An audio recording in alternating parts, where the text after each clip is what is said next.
अंधेरी रात थी और मुंबई की बारिश बत्ती सी अपार्टमेंट्स की खिड़कियों पर एक तेज लय में बज रही थी। जासूस विक्रम का ऑफिस, जिसे वह व्यंग्यात्मक रूप से निश्चित समाधान कहता था, 12वें माले पर स्थित था। यह जगह धुएं के छल्लों, पुरानी जिल्द वाली जासूसी उपन्यासों और एक अजीब सी खामोशी से भरी रहती थी। विक्रम अपनी चमड़े की कुर्सी पर बैठा था, जिसका हैंडल उसकी वर्षों की बेचैन बैठकों की गवाही दे रहा था। उसके सामने मेज पर एक छोटी सी फ्रेम वाली तस्वीर पड़ी थी, एक बूढ़े व्यक्ति की, जिनकी आंखें ज्ञान से चमक रही थीं। विक्रम एक धीमी कश लेकर धुएं के छल्ले बनाता रहा। उसके दिमाग में शहर के कई अनसुलझे तार उलझे हुए थे, लेकिन इस वक्त वह सिर्फ बारिश और अपनी अगली सिगरेट के बारे में सोच रहा था। तभी लकड़ी के पुराने दरवाजे पर एक कमजोर, लगभग सहमी हुई दस्तक हुई। दरवाजा खुला और अंदर आईं श्रीमती शर्मा। उनकी अधेड़ उम्र, आंखों के नीचे काले घेरे और भीगी हुई साड़ी चीख चीख कर बता रही थी कि उन्होंने भयानक रातें गुजारी हैं। विक्रम जी, उन्होंने कांपते हुए कहा। उनकी आवाज में डर और निराशा घुली थी। मेरे पति प्रोफेसर आनंद शर्मा, वो लापता हैं। विक्रम ने सिगरेट ऐशट्रे में बुझाई। उसने अपनी भूरी पैनी निगाहों से महिला को देखा। बैठिए श्रीमती शर्मा। कब से? महिला लड़खड़ाती हुई सामने की कुर्सी पर बैठ गई। कल रात से। वह अपनी प्रयोगशाला से कभी भी इतनी देर तक दूर नहीं रहे। पुलिस कह रही है कि शायद वे कहीं चले गए होंगे, कोई व्यावसायिक यात्रा। पर मुझे पता है विक्रम जी, यह कोई सामान्य बात नहीं है। श्रीमती शर्मा ने अपनी आवाज धीमी की, जैसे दीवारें भी उन्हें सुन लेंगी। वह एक आविष्कार पर काम कर रहे थे, एक ऊर्जा स्रोत। उन्होंने इसे ऊर्जा का भविष्य कहा था, कुछ ऐसा जो इस दुनिया को बदल सकता था, और उन्हें डर था कि कोई शक्तिशाली संगठन इसका फायदा उठाना चाहता है।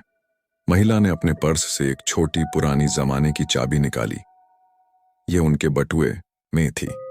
यह घर की नहीं है, न ही प्रयोगशाला के दरवाजों की। विक्रम ने चाबी को लिया। यह साधारण पीतल की नहीं, बल्कि भारी, गहरे भूरे रंग की थी। उसके चेहरे पर अब एक शिकारी का ठंडा आत्मविश्वास था, जिसने शिकार की गंध सूंघ ली हो। ठीक है श्रीमती शर्मा, आप घर जाइए और किसी को कुछ मत बताइए। अब यह मेरा केस है। बारिश थोड़ी थमी थी और विक्रम सीधे प्रोफेसर की प्रयोगशाला की ओर चल पड़ा। यह शहर के सबसे सुनसान औद्योगिक क्षेत्र में जंग लगे टीन की छतों के बीच स्थित थी। बाहर से ताला लगा था, पर विक्रम ने देखा कि ताले की स्थिति संदिग्ध है। वह जोर से खोलने के कारण थोड़ा ढीला हो गया था। विक्रम ने अपने जेब से एक पतला औजार निकाला और कुछ ही सेकंड में ताला खोल दिया। अंदर का दृश्य प्रोफेसर के व्यवस्थित जीवन के विपरीत था। कमरे में अंधेरा और केमिकल्स की तेज गंध भरी थी। कांच के उपकरण टूटे पड़े थे। मेज पर रखे कागजात जमीन पर बिखरे थे। साफ था कि यह कोई साधारण चोरी नहीं थी। यह जल्दबाजी में की गई एक गहन खोज थी। विक्रम ने ध्यान से निरीक्षण किया। प्रयोगशाला के बीच में, जहां अक्सर एक बड़ी सुरक्षा तिजोरी रखी जाती थी, वहां की दीवार पर अब एक साफ आयताकार धब्बा था। तिजोरी गायब थी। दीवार पर लगा पेंट भी उस हिस्से में फीका पड़ चुका था। उन्होंने तिजोरी उठा ली। विक्रम बुदबुदाया, या शायद तिजोरी ही उनका असली आविष्कार था। वह दीवार के पास घुटनों के बल बैठ गया, हर ईंट को टटोलने लगा। अचानक एक ईंट थोड़ी ढीली लगी। विक्रम ने उसे धीरे से दबाया और पास ही एक छोटा सा, लगभग अदृश्य छेद सामने आया। उसने श्रीमती शर्मा द्वारा दी गई छोटी भूरे रंग की चाबी को निकाला और उसे उस छेद में डाल दिया। क्लिक! एक छोटी धातु की आवाज हुई और दीवार के अंदर से एक गुप्त डिब्बे का ढक्कन खुल गया। अंदर एक मोड़ा हुआ पीले रंग का कागज था। विक्रम ने कागज खोला। उस पर स्याही से मोटे अक्षरों में 3 शब्द लिखे थे। पूरी कहानी जानिए, 7 बजे, खंडहर। पत्र के नीचे एक छोटा सा अस्पष्ट नक्शा फीबना था, जिसमें शहर के बाहरी इलाके में स्थित प्राचीन मंदिर के खंडहरों का स्थान इंगित था। घड़ी में शाम के 6:30 बज रहे थे। विक्रम ने एक पुरानी विश्वसनीय रिवॉल्वर को अपनी जैकेट के अंदर छिपाया और खंडहरों की ओर चल पड़ा। यह स्थान सदियों पुराने पत्थरों और जंगली झाड़ियों से घिरा था। वहां पहुंचकर उसने मुख्य मंदिर के अवशेषों के पीछे एक रणनीतिक स्थान ले लिया, जहां से पूरे मैदान पर नजर रखी जा सकती थी। ठीक 7 बजे एक अकेली चमकदार कार खंडहरों की ओर जाने वाली कच्ची सड़क पर रुकी। कार से एक लंबा दुबला पतला व्यक्ति बाहर निकला। उसने एक चमकदार सूट पहन रखा था जो उस वीरान जगह के लिए बेमेल था। यह व्यक्ति प्रोफेसर जैसा बिल्कुल नहीं लग रहा था। विक्रम सतर्क हो गया। यह कोई मिलनसार सहयोगी नहीं बल्कि शायद जाल बिछाने वाला शिकारी था। वह व्यक्ति, जिसका नाम बाद में राजेश पता चला, चारों ओर देखने लगा। उसकी हरकतों में घबराहट थी। विक्रम ने एक पत्ता जमीन पर गिराया। उस हल्की सी आवाज से राजेश चौंक गया। इधर आइए राजेश जी। विक्रम की शांत गंभीर आवाज खंडहरों में गूंजी। राजेश का रंग उड़ गया। जब उसने विक्रम को देखा तो वह राहत की सांस लेने के बजाय और अधिक डर गया। आप कौन हैं? राजेश हकलाया। जासूस विक्रम, मैं प्रोफेसर आनंद शर्मा की तलाश कर रहा हूं। क्या तुमने यह नोट छोड़ा है? राजेश ने चारों ओर देखते हुए सिर हिलाया। हाँ, प्रोफेसर ने मुझे लापता होने से ठीक पहले कोडवर्ड दिया था। उन्होंने कहा था कि अगर कुछ हो तो मुझे श्रीमती शर्मा से संपर्क करना चाहिए और वह मुझे किसी जासूस के पास भेजेंगी। और तुम प्रोफेसर के बजाय खुद यहां क्यों आए? राजेश ने एक गहरी सांस ली। प्रोफेसर लापता नहीं हुए हैं विक्रम जी। उन्होंने अपना लापता होना खुद प्लान किया था। वो भाग गए हैं। वह आविष्कार, वह इतना शक्तिशाली है कि उसे गलत हाथों में जाने से रोकने के लिए उन्हें छिपना पड़ा। राजेश, जो प्रोफेसर का पूर्व छात्र और उनके अनुसंधान में एक गुप्त सहायक था, ने आगे बताया कि प्रोफेसर को 1 सप्ताह पहले ही पता चल गया था कि एक अंतर्राष्ट्रीय सिंडिकेट, जिसे केवल द गैलेक्सी कहा जाता था, उनके पीछे पड़ा है। वे तिजोरी में रखा डिवाइस, एक छोटा क्रिस्टल आधारित ऊर्जा जनरेटर, चुराना चाहते थे। प्रोफेसर ने आखिरी मिनट में तिजोरी बदल दी। राजेश ने समझाया, असली उपकरण और उसकी सारी ब्लूप्रिंट्स एक और गुप्त ठिकाने पर हैं। उन्होंने सोचा कि तिजोरी उठाकर वे उन्हें कुछ समय के लिए व्यस्त कर देंगे। वह गुप्त ठिकाना कहाँ है? विक्रम ने पूछा। एक पुरानी परित्यक्त लाइब्रेरी के तहखाने में।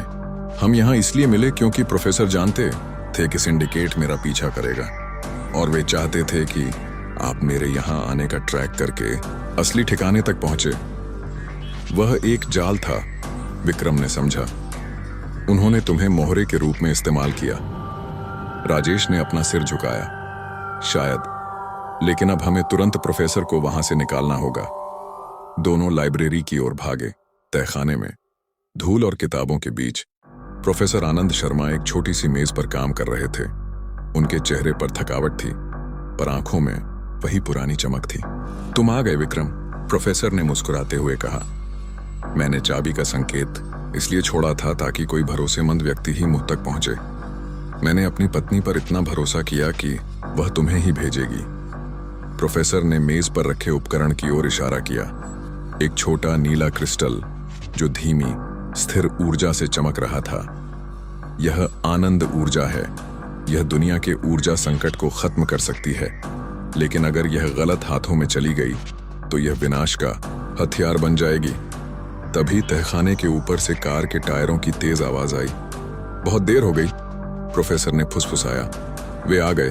बाहर इद गैलेक्सी सिंडिकेट का प्रमुख, एक क्रूर दिखने वाला आदमी जिसका नाम बॉस कालिया था, अपने 2 गुंडों के साथ तहखाने के दरवाजे की ओर बढ़ रहा था।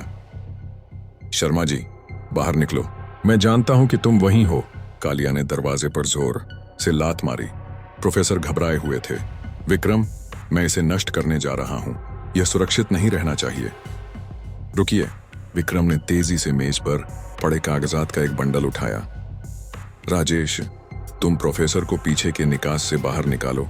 मैं उन्हें भ्रमित करता हूं, इससे पहले कि कालिया दरवाजा तोड़ पाता। विक्रम ने कागजात में आग लगा दी और एक पुरानी धुएं वाली ग्रेनेड को आग की लपटों में फेंक दिया, जो उसने आपातकालीन किट से उठाया था। जैसे ही कालिया दरवाजे को धक्का देकर अंदर घुसा, तहखाना गाढ़े जलते हुए धुएं से भर गया।